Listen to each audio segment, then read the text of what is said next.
Dans les années 1930, un homme mystérieux hanté par ses démons, Stanton Carlyle, croise par hasard la route d'un cirque mêlant fête foraine et foire aux monstres. Il est rapidement embauché par Clément Whatley comme homme à tout faire. Il se lie avec la clairvoyante Madame Zina et son mari alcoolique, Pete. Ce dernier enseigne tout l'art de la fausse télépathie. Stan va tomber amoureux de Molly, une jeune femme timide de la troupe. Ils décident de partir mener tous les deux leurs aventures. Stan va se servir de la méthode de fausse télépathie de Pete pour mener un spectacle. 2 ans plus tard, ce fameux spectacle rencontre un bon succès à New York. Un soir, Stan fait sensation dans la salle et rencontre la mystérieuse Lilith Reiter, psychologue. Nightmare Alley, actuellement en salle, est le dernier film de Guillermo del Toro.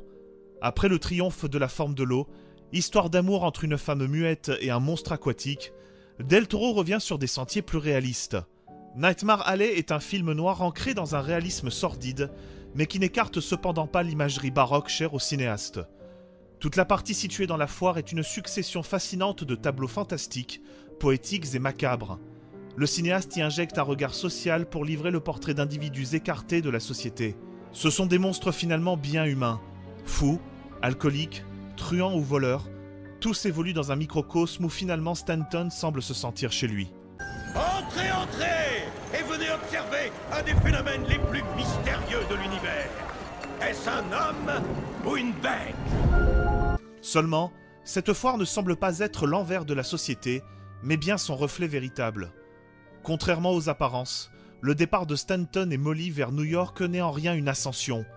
En effet, si la misère savait fédérer les membres derrière les combines malfaisantes de Clem, la ville ne semble être que corruption, solitude, déchéance et fantômes de secrets bien sordides.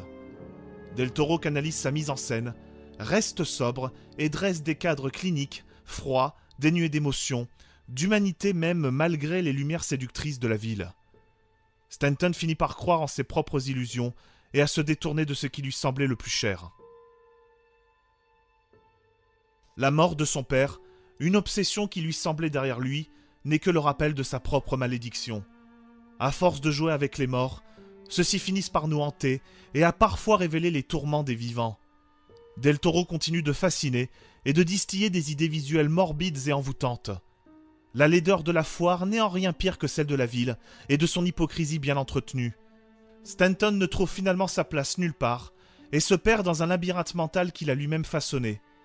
Même si la fin semble prévisible, elle marque et sonne comme une morale bien cruelle. L'humain n'apprend jamais de ses erreurs et se répète, comme prisonnier d'une boucle temporelle, coincé entre sa propre existence et celle de l'histoire avec un grand H qui avance sans se retourner. Nightmare Alley est une œuvre marquante, déroutante et plutôt osée dans un cinéma hollywoodien morose. C'est de loin le meilleur film américain de son auteur. Sans être un chef-d'œuvre, c'est un film maîtrisé et haletant qui reste dans l'esprit plusieurs jours après son visionnage. Comme si finalement nous étions hypnotisés par ce qui nous dérange le plus, comme les shows des foires aux monstres. Je suis prêt à vous offrir, mesdames et messieurs, une dernière chance de venir observer cette curiosité absolue.